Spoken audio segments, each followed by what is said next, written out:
School is a reflection of society. In many ways, because hate speech just flows freely in society, it also has made its way into schools. This video gives advice to students and their parents on how to deal with hate speech and a culture of intolerance in their schools. Whether it's public, whether it's private, it doesn't matter. Check it out.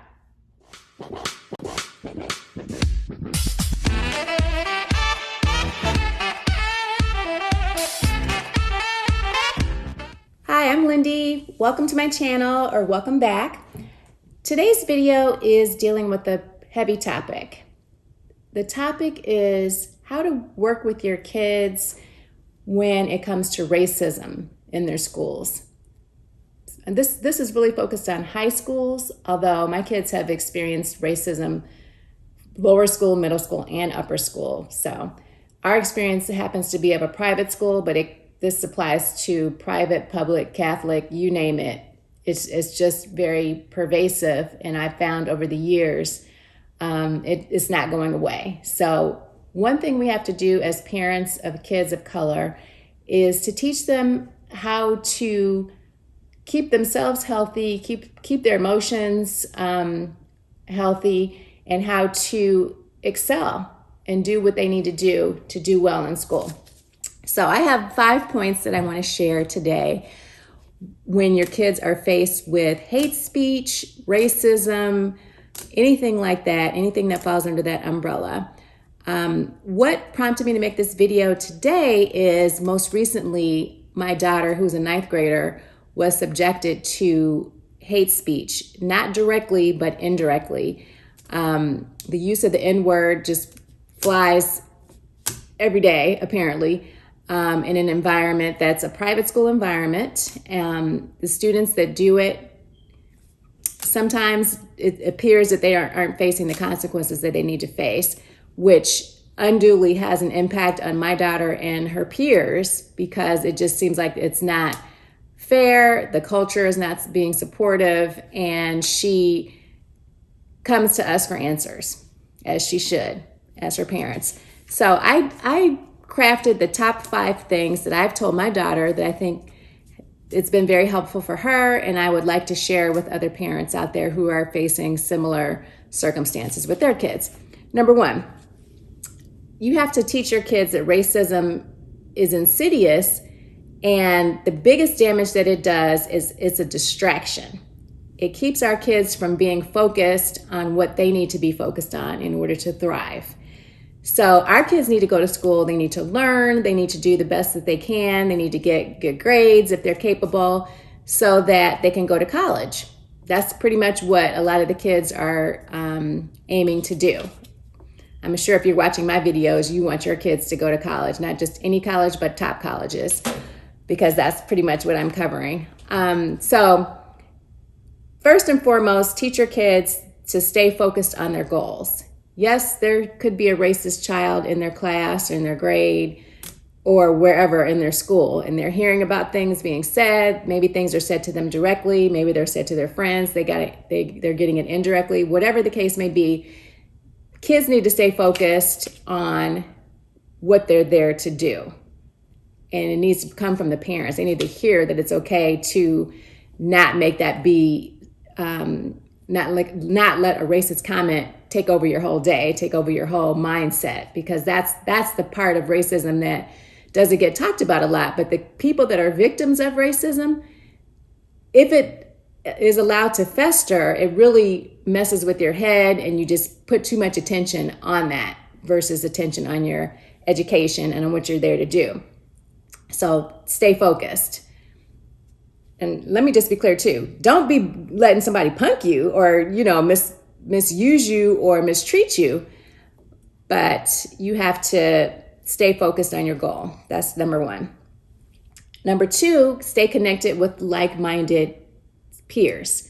So if there's kids in your grade, kids in your class that are opposed to hate speech, that are basically decent human beings, stay focused on them, stay aligned with them, and put energy into those relationships. That's really important to have that support network. Tip number 3, don't worry about what I call street justice. It's not a kid's role to punish another kid in school. That's the faculty, that's the administration. The adults need to handle that. And if the adults aren't handling that, that's when kids feel like they have to institute what I call street justice. I mean, that's a term that I use. Everybody knows what that means.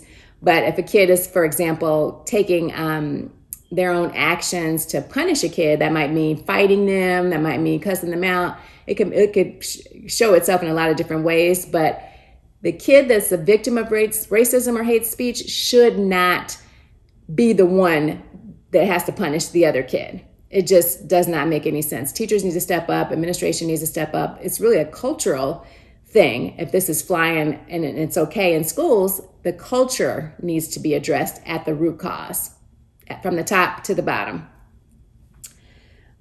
Tip number 4. Parents and kids alike need to present to the school what they need to see, what changes they need to see in order to feel comfortable, in order to have peace, in order to be able to live their lives within the confines of the school. So be vocal, parents. Set up meetings, educate your children, give them talking points if they, want to sit with you and understand what can be most impactful. You don't have to necessarily go off, although a lot of times I have wanted to go OFF, AWF, all the way off on situations that have impacted my children and their peers and their friends. But what I've learned over time is the cooler head will get a better response from the school and the administration.